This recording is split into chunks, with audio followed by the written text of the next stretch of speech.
आप सब कैसे हो? सभी अच्छे से हो ना? हम लोग हमारे पिछले कक्षा में किसके बारे में चर्चा कर रहे थे? हमारा पहला इकाई दैनिक जीवन में विज्ञान के बारे में हम लोग चर्चा कर रहे थे, है ना? और आप लोगों ने, मुझे उम्मीद है कि सबने अच्छे से पढ़ा भी होगा। तो बच्चों, हमने इसमें विज्ञान के दुरुपयोग से उत्पन्न समस्याओं के बारे में बात कर रहे थे कि विज्ञान जहां पर वरदान है, वहीं पर क्या है, विज्ञान अभिशाप भी साबित हुआ है जब जब हमने इसका गलत तरीके से उपयोग किया, है ना? इसमें से हमने क्या क्या देखा कि जो पेट्रोल चालित वाहनों की वृद्धि की वजह से हमारा जो पर्यावरण है वो काफी प्रदूषित और असंतुलित हो गया।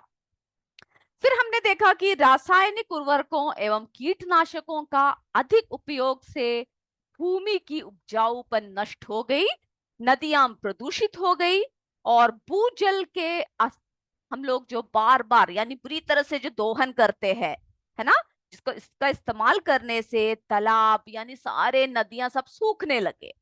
फिर हमने ध्वनि प्रदूषण देखा, जिसकी वजह से क्या हुआ कि हम लोगों की काफी सेहत खराब होने लग पड़ी और हम लोगों को बहुत से परेशानियों का सामना करना पड़ा। ठीक है। अब जो है अगला हम बात कर रहे हैं रेडियोधर्मी विकिरण। तो ये रेडियोधर्मी विकिरण क्या है?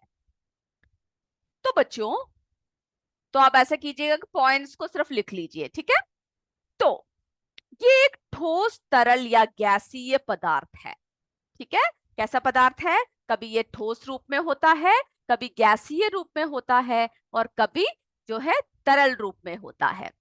ठीक है। तो ये एक ऐसा पदार्थ है जिसकी वजह से क्या होता है, जो हमारे जो वायु, ठीक है, वायु में जो है बहुत बुरी तरह से क्या डालता है, प्रभाव डालता है। देख रहे हो वायु किस तरह से दूषित हो रही है। ये एक ऐसे पदार्थ है जिसकी उपस्थिति से वायु प्रदूषण यानी रेडियोधर्मी प्रदूषण कहा जाता है। इसका प्रभाव जो है पर्यावरण में, देख रहे हो ना किस तरह से पूरा पर्यावरण दूषित हो रहा है। पर्यावरण में जब हम लोग इसका मेनली जो है, जब परमाणु विस्फोट सब होता है ना बच्चों, तब जो है ये गैस निकलती है। इससे जो है जीव जंतुओं को और मनुष्यों पर बहुत ही बुरा प्रभाव पड़ता है, यहां तक कि लोगों की मृत्यु भी हो जाती है। ठीक है। तो ये प्रदूषण किस तरह से होता है? आमतौर पर परमाणु विस्फोट से होती है। और इसकी वजह से क्या होता है, हमारा जो ओजोन परत है, हमारा जो ओजोन परत है, ये देखिए, देख रहे हो ओजोन परत, ये हमारा भूमि है, ये है ओजोन परत, ये यहां से जो जा रहा है। तो ओजोन परत में छिद्र का मुख्य कारण भी क्या है? ये जो फैक्ट्रियों से, यानी जो कई तरीके से खतरनाक रासायनिक गैस जो हवा में फैलती है, ठीक है, हवा में फैलती है, ये जो हमारे ओजोन परत है इसको भी नुकसान पहुंचाता है। देख रहे हो ओजोन परत ये किस तरह से काम करता है, एक छाता की तरह। जैसे कि अगर बारिश हो, धूप हो, तो आप लोग क्या करते हो, आप एक छाता लेकर चलते हो जो आपको बारिश से और धूप से बचाता है। उसी तरह से बच्चों, ये जो ओजोन परत है ये भी हमें जो है हमारे पृथ्वी को, ठीक है, ये भी क्या करता है, हमारे पृथ्वी को जो खतरनाक गैसें सब होती है इनसे बचाती है। और अगर मनुष्यों ने क्या किया, मनुष्यों की गतिविधियां बढ़ती गई, तब क्या होगा, इसमें जो है छेद हो जाएगा और जिसकी वजह से सूर्य की जो हानिकारक किरणें हैं वो हमारे धरती पर पहुंचकर हमारा क्या कर देगा, हमारा सर्वनाश कर देगा। तो हमें क्या करना चाहिए, ओजोन परत, है ना, ओजोन परत जो है पृथ्वी के वायुमंडल की क्या है, एक परत है जिसमें क्या होता है, जिसकी वजह से हमारे इस पृथ्वी पर जीवन संभव है। और अगर मनुष्यों ने ध्यान नहीं रखा तो सूर्य की जो पराबैंगनी प्रकाश है वो इस धरती पर आकर हमारा क्या कर देगा, हमारा विनाश करने में बहुत बड़ी भूमिकाएं निभाएगी। ठीक है। हम जरा आपको दिखा देते हैं कि किस तरह से जो है ज्यादा, ठीक है, ज्यादा किरणें जब बढ़ जाती है तब क्या होता है? चलिए सब जरा देखिए।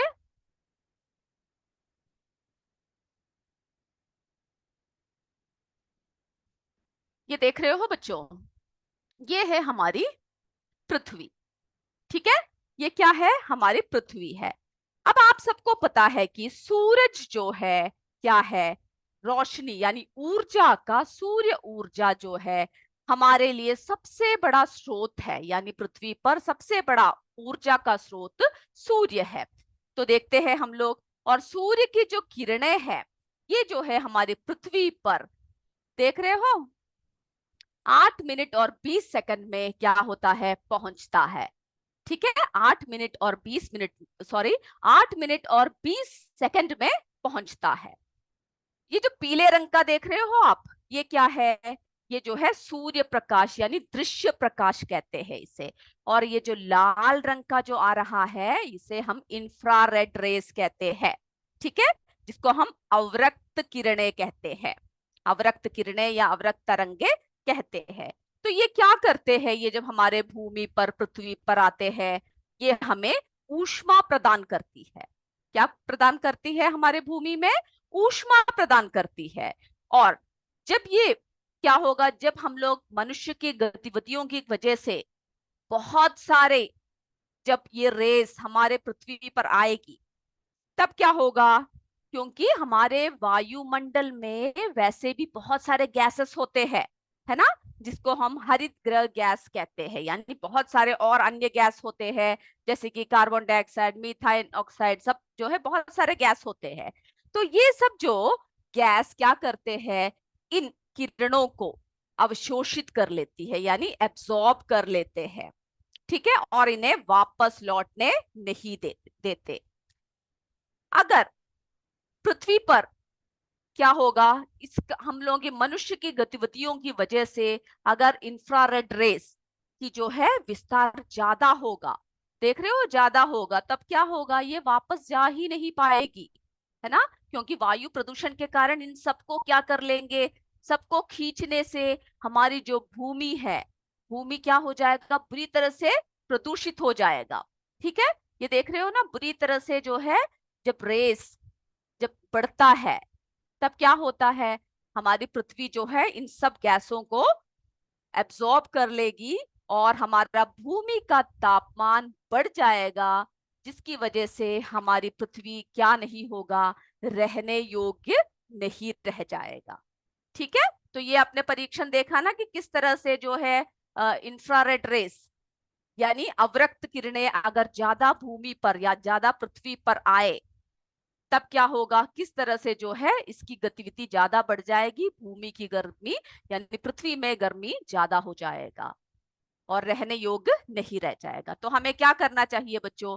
हमें जो है इस पर्यावरण को क्या नहीं करना चाहिए? प्रदूषित नहीं करना चाहिए। तो ये सब जो है हमारा रेडियोधर्मी विकिरण की वजह से हो रहा है, जिसकी वजह से ओजोन परत में छिद्र का कारण क्या है? वायु प्रदूषण। क्या है बच्चों? वायु प्रदूषण। समझ में आ गया ना इतनी बातें? तो हमें क्या करना चाहिए? हमें जो है हमारे वायु को प्रदूषित नहीं करना चाहिए। अब अगला पॉइंट देखिए, परमाणु ऊर्जा के अनुचित उपयोग, ठीक है। अगला पॉइंट क्या देख रहे हैं हम लोग? जो हमारी जो परमाणु ऊर्जा होती है ना, परमाणु ऊर्जा की जो हम लोग क्या करते हैं? अनुचित उपयोग से, यानी हम लोग बहुत सारे ईंधन, है ना, ईंधनों का सभी का जो है गलत तरीके से इस्तेमाल करते हैं, जिसकी वजह से परमाणु प्रदूषित होता है, यानी परमाणु प्रदूषण होता है, जो हमारे विकास के लिए बहुत ही बड़ा खतरा है, ठीक है। हमारे विकास में बाधा डालने वाली एक खतरनाक स्थिति होगी अगर हम क्या करेंगे? परमाणु ऊर्जा का अनुचित प्रयोग करेंगे। यानी हम लोग जो है बहुत सारे एटम बम सब बनाते हैं। हमने देखा कि जो हमारे तृतीय विश्व युद्ध जब हुआ तब जो है दो, ठीक है, दो शहरें, जापान के दो शहरें क्या हुआ? जलकर, यानी जलाकर, परमाणु बॉम्ब की वर्षा करने की वजह से क्या हुआ? जलकर जो है भस्म हो गया। ठीक है, तो आपको ये याद रखना है कि कौन कौन से, ठीक है, कौन कौन से जो शहर जो बॉम्ब परमाणु ऊर्जा की गलत उपयोग करने से, यानी हिरोशिमा एवं नागासाकी, ठीक है, ये दोनों क्या हो गया, पलक झपकते ही लाखों लोगों के जीवन का अंत हो गया। जैसे हमने आपसे बताया था कि 2 विश्व युद्ध हो चुके हैं और सभी देशों ने परमाणु ऊर्जा का बहुत अच्छी तरीके से क्या कर रखा है, उस क्षेत्र में सबने बुरी तरह से आगे बढ़ चुके हैं। अगर अब तीसरा विश्व युद्ध हुआ तो कोई भी देश बाकी नहीं बचेगा, है ना, क्योंकि सभी के पास क्या है, परमाणु ऊर्जा है। एक एक एटम बॉम्ब एक एक देशों में डाल देंगे तो वो देश ही नहीं रहेगा, कोई जीतने नहीं वाला। ठीक है, क्योंकि हम लोगों का अस्तित्व ही मिट जाएगा। तो इसका भी जो है अनुचित उपयोग नहीं करना चाहिए, जिसका जो है हमने उदाहरण देखा, हिरोशिमा और नागासाकी। ठीक है, 2 शहर क्या हुआ, पलक झपकते ही भस्म हो गया। अब अगला जो है बच्चों, क्लोरोफ्लोरोकार्बन की मात्रा में वृद्धि। ठीक है, क्लोरोफ्लोरोकार्बन की मात्रा में वृद्धि। जो हम लोग जो रेफ्रिजरेटर यानी जो फ्रिज सब हमारे घरों में होते हैं ना, फ्रिज सब हम यूज करते हैं, और एयर कंडीशनर सभी आजकल क्या है, गर्मी का मौसम आते ही सारे हर जगह एसी ऑन कर देते हैं, एयर कंडीशनर। उसमें से जो है क्या होता है, ऐसे प्रयुक्त ऐसे गैसें निकलती है। ठीक है, ऐसे गैसें निकलती है जिस गैस की वजह से जो हमारे पृथ्वी के लिए क्या है, बहुत ही हानिकारक है। ठीक है, क्लोरोफ्लोरोकार्बन की मात्रा में क्या होता है, वृद्धि होती है। और ये कहां से निकलती है, ये सारे गैसें रेफ्रिजरेटर तथा एयर कंडीशनरों में प्रयुक्त गैसों से, जो उसमें जो इस्तेमाल करते हैं उसकी वजह से जो वायुमंडल में आपसे पूछा जाए कौन सी गैस में वृद्धि होती है, तो आप कौन सा बताओगे, क्लोरोफ्लोरोकार्बन की मात्रा में वृद्धि होती है। और इसकी वजह से क्या होता है बच्चों, जो हमारा ओजोन परत है, ओजोन परत का भी जो है निरंतर क्षरण हो रहा है, यानी उसका भी क्या है, निरंतर नुकसान पहुंच रहा है।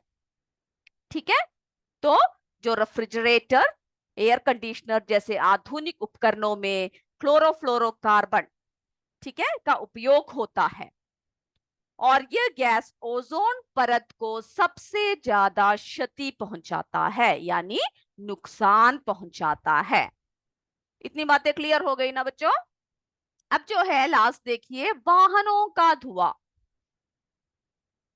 अब क्या है, वाहनों का धुआं। तो सड़क पर दौड़ते हुए वाहन, सड़क पर दौड़ते हुए जो वाहनों की धुआं, उसकी वजह से क्या होता है, उसकी वजह से जो है पूरा वातावरण प्रदूषित हो रहा है ना। इससे क्या होगा, उनकी जो धुएं से, पेट्रोल एवं डीजल के दहन से वायु में कार्बन डाइऑक्साइड एवं नाइट्रोजन के ऑक्साइड की वृद्धि हो रही है, जिससे कि मनुष्य को बहुत सारे बीमारियों का शिकार होना पड़ रहा है। ठीक है, जैसे कि सर दर्द, दमा, आस्थमा, ऐसे बहुत सारे बीमारियों का हम लोग क्या होते हैं, शिकार हो रहे हैं। तो इतनी बातें आपको समझ में आ गई कि विज्ञान का अगर मनुष्यों ने दुरुपयोग किया तो किस तरह से हम पर समस्याएं उत्पन्न होगी, जिसमें से हमने एक बहुत बड़ी बात कही, परमाणु ऊर्जा के अनुचित उपयोग।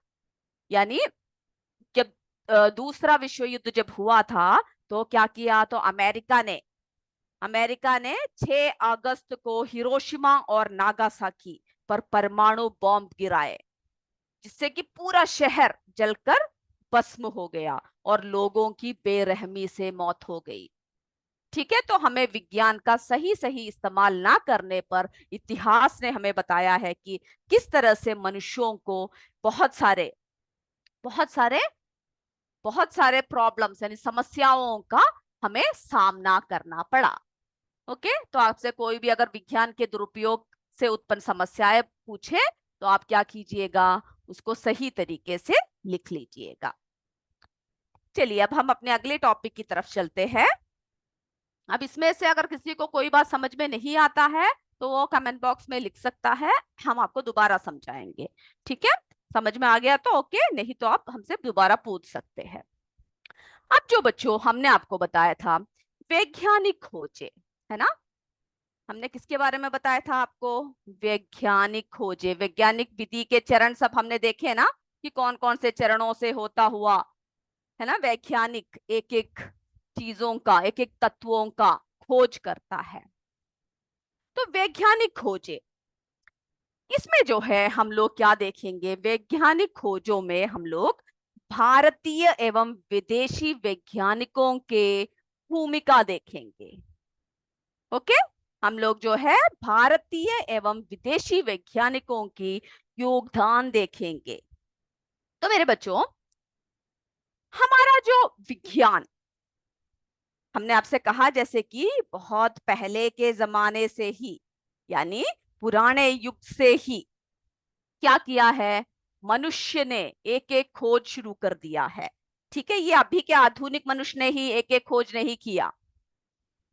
हमारा इतिहास बहुत पुराना है। ठीक है, हमारा इतिहास जो है बहुत पुराना है। भारतीय वैज्ञानिकों ने खोज के क्षेत्र में बहुत बड़ा योगदान दिया है। तो प्राचीन भारत की अगर हम बात करें, प्राचीन भारत, ओके, अगर हम प्राचीन भारत की बात करें, तो जो है आपको बच्चों इसमें यह करना है कि कौन कौन से वैज्ञानिक ने क्या क्या खोज किया। ओके, आपको सिर्फ उतनी बातें याद रखना है, डिटेल हम आपको बताएंगे, वो सिर्फ आप सुन लीजिएगा। लेकिन आपको ये याद होना चाहिए कि किसने किसकी खोज किया। ठीक है, इतनी बातों क्या करोगे आप? तो आप एक एक के सामने लिख के रखोगे वैज्ञानिकों के, या जिन्होंने भी जो जो खोज किए हैं, कि किसने क्या खोजा। उसकी बॉक्स आपके किताब में दे रखा है, उसको आप लिखोगे भी और याद भी करोगे। ओके, तो हम लोग प्राचीन भारत की अगर बात करते हैं, तो वैज्ञानिक चरक, वैज्ञानिक चरक ने क्या किया? एक महर्षि, चरक कौन है? एक महर्षि एवं आयुर्वेद के क्षेत्र में निपुण थे ये। ठीक है, वैज्ञानिक चरक ने जड़ी बूटियों के औषधीय गुणों द्वारा रोगों के उपचार की विधि का विकास किया। ठीक है, तो किस क्षेत्र में वैज्ञानिक चरक ने, किस क्षेत्र में, यानी महर्षि चरक ने किस क्षेत्र में योगदान दिया? यानी जड़ी बूटियों का। यानी तब के जमाने में कैसा हुआ करते? जड़ी बूटियां ही हुआ करते थे ना बच्चों। तो जड़ी बूटियों, जड़ी बूटियों के औषधीय गुण, ठीक है, औषधीय गुण के बारे में क्या किया? पता किया। ओके, जड़ी बूटियों के औषधीय गुण के बारे में पता किया। तो हम जरा उनकी चित्र भी दिखा देते हैं आपको। तो ये जो है हमारी पुराने जमाने से ही, पुराने जमाने से ही क्या है, यानी प्राचीन भारत से, हमने अभी नए नए खोज नहीं किए हैं, हमारे प्राचीन भारत से, भारत में ही देख रहे हो ना, चरक, फादर ऑफ इंडियन मेडिसिन। चित्र देखा, महर्षि चरक, फादर ऑफ इंडियन मेडिसिन। तो इन्होंने क्या किया? इन्होंने जो है जड़ी बूटियों के औषधीय गुणों से लोगों के रोगों का उपचार किया। ओके, तो ये एक प्रसिद्ध आयुर्वेद, और इन्होंने एक किताब भी लिखा जिनका नाम है चरक संहिता। ये आपको सिर्फ याद रखना है, चरक संहिता। ठीक है, इन्होंने जो है एक किताब लिखा, एक ग्रंथ लिखा, जो एक प्रसिद्ध आयुर्वेद ग्रंथ है, जिसको चरक संहिता कहते हैं। ठीक है, सिर्फ आपको इतना याद रखना है कि जड़ी बूटियों द्वारा इन्होंने क्या किया? लोगों का उपचार किया, यानी आयुर्वेद के क्षेत्र में इन्होंने लोगों का उपचार किया।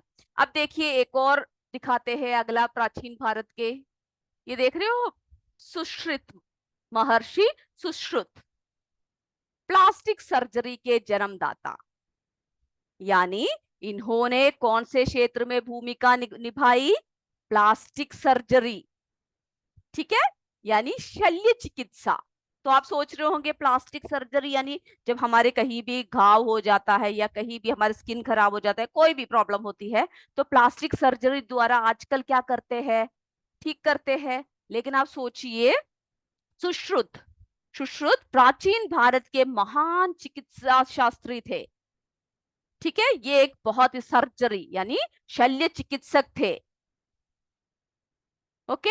और इन्होंने जो है शल्य चिकित्सा के जनक इन्हें कहा जाता था। और ये 2800 साल पहले प्लास्टिक सर्जरी किया करते थे। तो जरा सोचिए आप, है ना। तो कितने हमारा भारत कितना महान है, जिसमें हम लोगों ने क्या देखा है कि अभी के ही नहीं, हमारा भारत जो है प्राचीन समय से ही इन सब क्षेत्र में क्या था, निपुण थे। तो आप इनका नाम भी लिख लीजिए, सुश्रुत। ठीक है, सुश्रुत।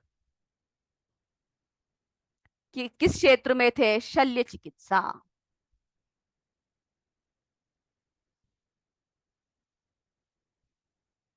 ठीक है, तो आपको सिर्फ नाम याद रखना है और किस किस क्षेत्र में इन्होंने जो है क्या किया, भूमिका निभाई, या किस क्षेत्र में ये प्रसिद्ध थे।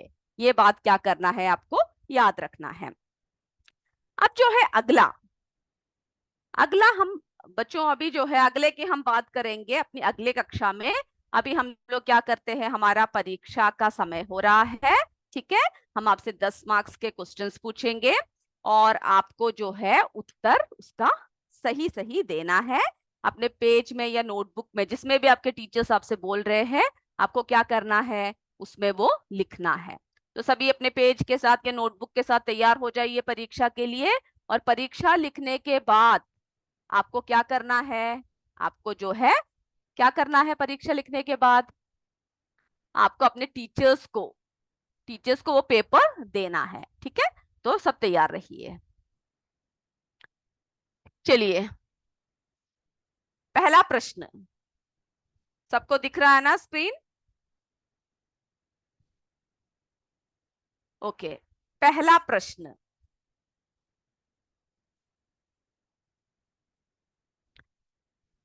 पेट्रोल डीजल चालित वाहनों की वृद्धि के कारण पर्यावरण डैश हो रहा है।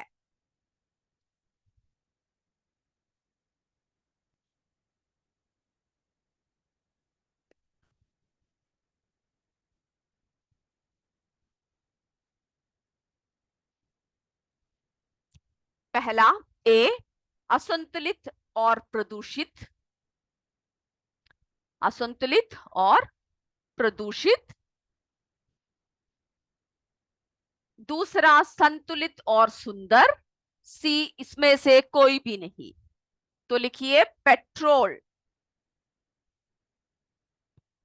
और डीजल चालित वाहनों की वृद्धि के कारण पर्यावरण क्या हो रहा है।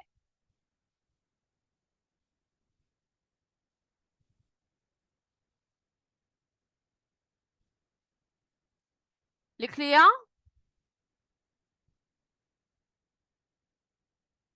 आगे बढ़े। सेकंड क्वेश्चन, बिल्कुल सही सही सोच के लिखिएगा, बहुत आसान है, आपने पढ़ा होगा तो आप लिख पाओगे। दूसरा देखिए बच्चों, रासायनिक उर्वरकों एवं कीटनाशक दवाओं के उपयोग से कृषि उत्पादन में डैश हुई है। रासायनिक उर्वरकों एवं कीटनाशक दवाओं के उपयोग से कृषि उत्पादन में डैश हुआ है। क्या हुआ है? ए कमी, बी वृद्धि, सी रुकावट।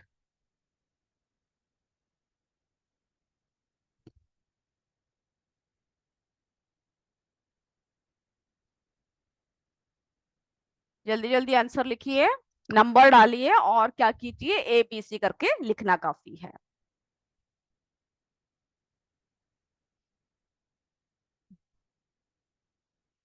अगला देखें, तीसरा प्रश्न, ओजोन परत में छिद्र डैश के कारण है। ओजोन परत में छिद्र डैश के कारण है। ए ध्वनि प्रदूषण, बी वायु प्रदूषण, सी इनमें से कोई भी नहीं।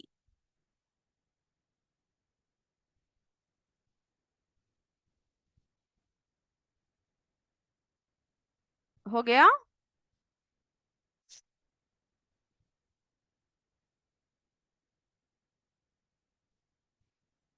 चौथा प्रश्न देखें।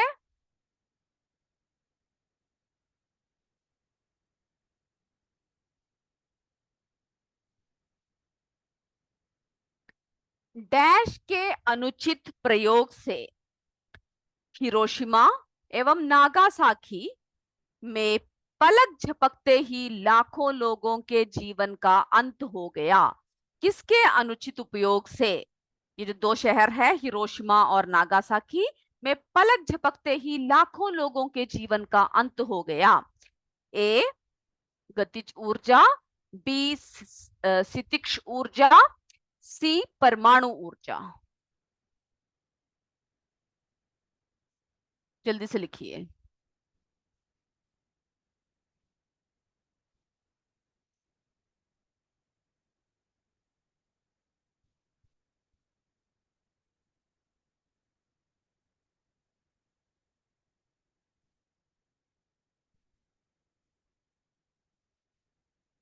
आगे बढ़े। पांचवा, रेफ्रिजरेटर तथा एयर कंडीशनर में प्रयुक्त गैसों से वायुमंडल में किसकी मात्रा में वृद्धि हो रही है? रेफ्रिजरेटर तथा एयर कंडीशनर में प्रयुक्त गैसों से वायुमंडल में किसकी मात्रा में वृद्धि हो रही है? A oxygen, B nitrogen, C chlorofluorocarbon.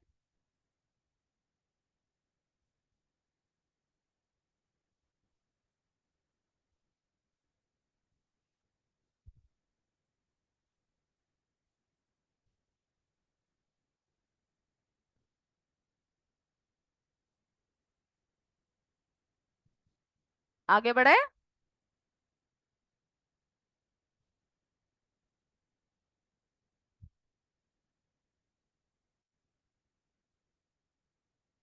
Diksha app, ई पाठशाला, एजुसेट आदि किस क्षेत्र में आते हैं?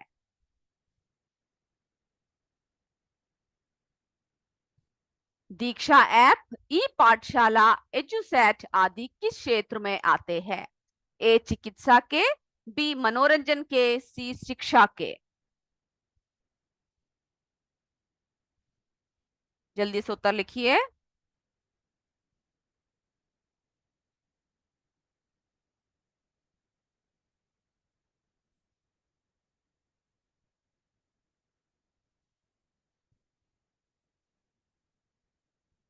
सातवां देखें।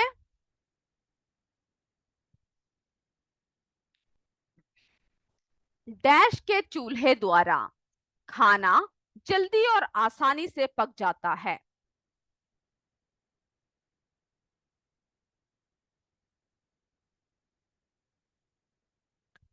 डैश के चूल्हे द्वारा खाना जल्दी और आसानी से पक जाता है? ए कोयले के, बी लकड़ी के, सी गैस के। जल्दी जल्दी उत्तर लिखिए बच्चों। मुझे उम्मीद है आप सब बिल्कुल सही सही जवाब दे रहे हो।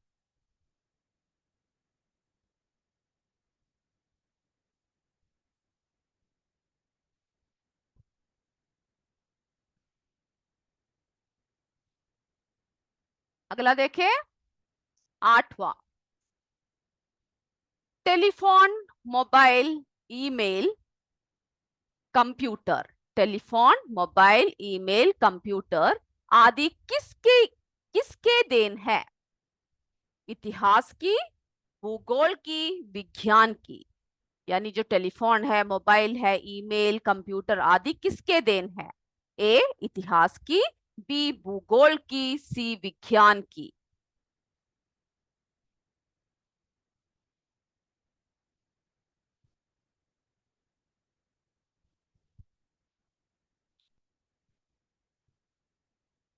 हो गया।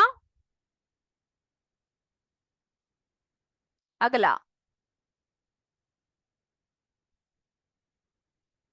अंतरिक्ष के क्षेत्र में परंपरागत साधन, यानी अंतरिक्ष के क्षेत्र में परंपरागत रूप से इस्तेमाल करने वाले साधन कौन से हैं? ए साधारण दूरबीन, बी चंद्रयान, सी मंगलयान। अंतरिक्ष के क्षेत्र में परंपरागत साधन। आगे बढ़े। हो गया। ओके।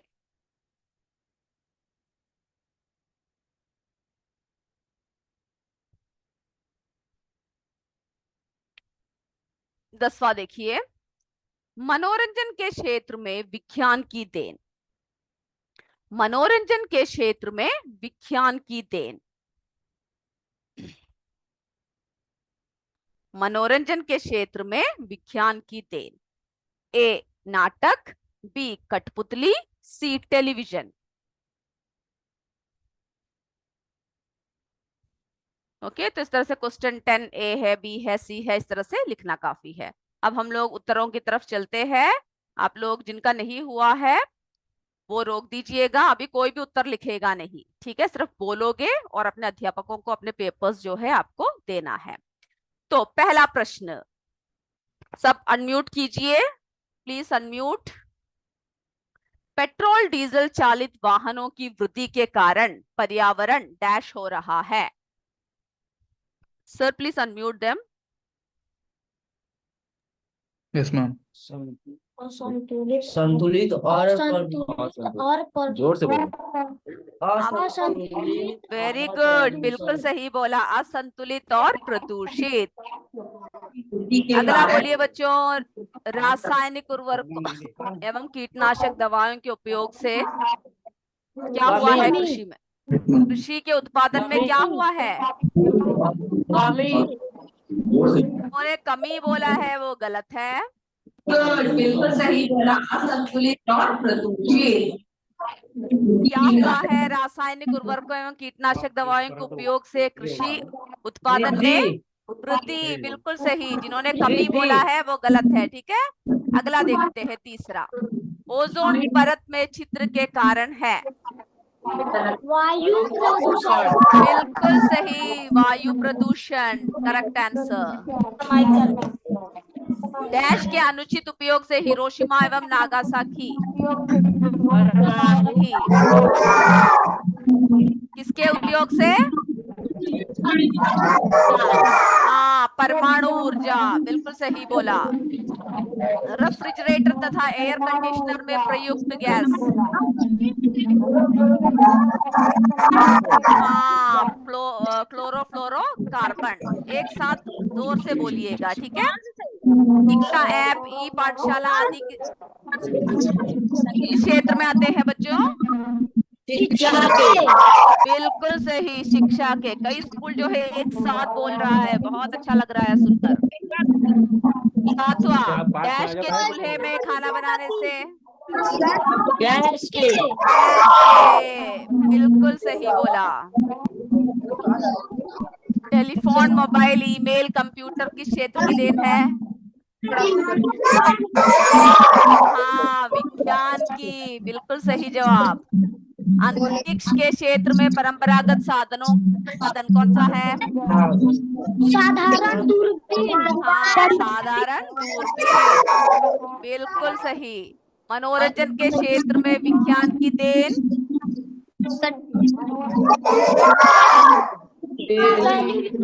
टेलीविजन है सही आंसर। ओके बच्चों, आज की कक्षा आप सबको अच्छे से समझ में आया? आया तो जोर से बोलिए, नहीं आया तो नहीं बोलिए। आ गया मैम। आ गया, वेरी गुड। तो आगे भी आप क्या करोगे? क्लास को सुनोगे। तो अगली कक्षा में हम फिर मिलेंगे, तब तक जय विद्या शक्ति, जय जय विद्या हिंद, शक्ति जय मैम। भारत। धन्यवाद मेरे बच्चों। जो भी टेस्ट रहेगा तो क्लास